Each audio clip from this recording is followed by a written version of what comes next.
হাই everyone, কি খবৰ ভালনে? মই চন্দনে আকৌ আপোনালোকক ৱেলকাম জনাইছোঁ এটা নতুন ভিডিঅ'লৈ, এটা নতুন ব্লগলৈ।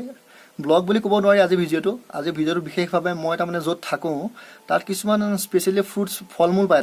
সেই ফল মূলবোৰ তাৰমানে ইয়াত বিখ্যাত, ইয়াত জনাজাত। যেনেকৈ অসমত পাণ তামোল পায়, ইয়াতো কিছুমান ফল মূল পায়, কিন্তু সেই ফল মূলবোৰৰ আচল নাম নাজানো আৰু মই অসমতো আমাৰ জেগাটো দেখা নাই। তো ভাবিলোঁ সেই ফল মূলকেইটা আৰু সেই স্পেচিয়েলি যোনবোৰ পায় বস্তু তাৰে এটা ভিডিঅ' বনাম, আপোনালোকে হয়তো চাই ভাল পাবও পাৰে। তাৰে লৈ আজি ব্লগটো আৰম্ভ কৰা হওক। আহক আপোনালোক সকলোকে দেখুৱাম মই আজি। সেই সন্মুখত থকা এইজোপা দেখিছে ন গছ, এইজোপাৰ হৈছে আপোনাৰ কিবা বগৰী টাইপৰ, কিন্তু নাম মই নাজানো।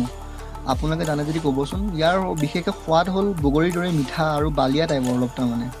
আৰু কাষৰ এইজোপা দেখিছে, এজোপা গছ হৈছে ইয়াত চেৰি বুলি কয় চবেই, কিন্তু অৰিজিনেল নামটোও মই নাজানো ইয়াত স্থানীয় মানুহে কি বুলি কয়। এইজোপাৰ বগৰীৰ নিচিনাই, খাবলৈ বহুত ভাল হয়। আৰু কাষত দেখুৱাম মই আপোনাৰ গোটেই আপেলৰ গছ, যিমানবোৰ গছ এইবোৰ শুকাই আছে এতিয়া অফ ছিজন যিহেতু, এইবোৰ আপেলৰ গছ হয়। আৰু ইয়াত কিছুমান লোকেল গছ আছে, যেনেকৈ অসমত তামোল গছ পায় য'তেই নাযাওক, ইয়াত কিছুমান গছ আছে দেৱদাৰৰ পাইন গছৰ নিচিনা। মই দেখুৱাম এতিয়া, চাওক এইযোৰ পাইন গছৰ নিচিনা, কিন্তু নাম নাজানো মই, আপোনালোকে যদি নাজানে ক'বচোন। আৰু কিছুমান ক্লিপছৰ সহায়ত মই দেখুৱাইছোঁ আগৰ ভিডিঅ'ত, চাব আপুনি।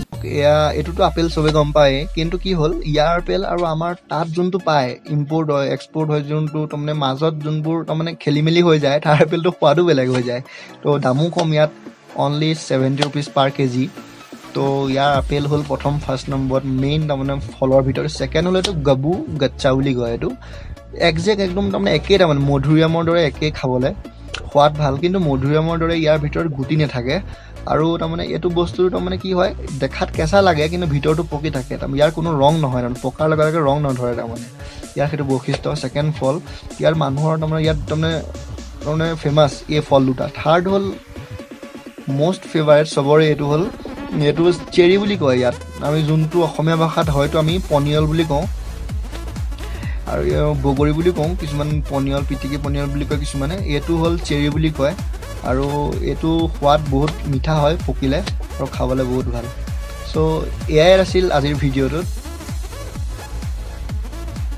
আৰু এই ভিডিঅ'টো চাই যদি আপোনালোকে ভাল পালে তেতিয়াহ'লে চেনেলটো ছাবস্ক্ৰাইব কৰি দিব।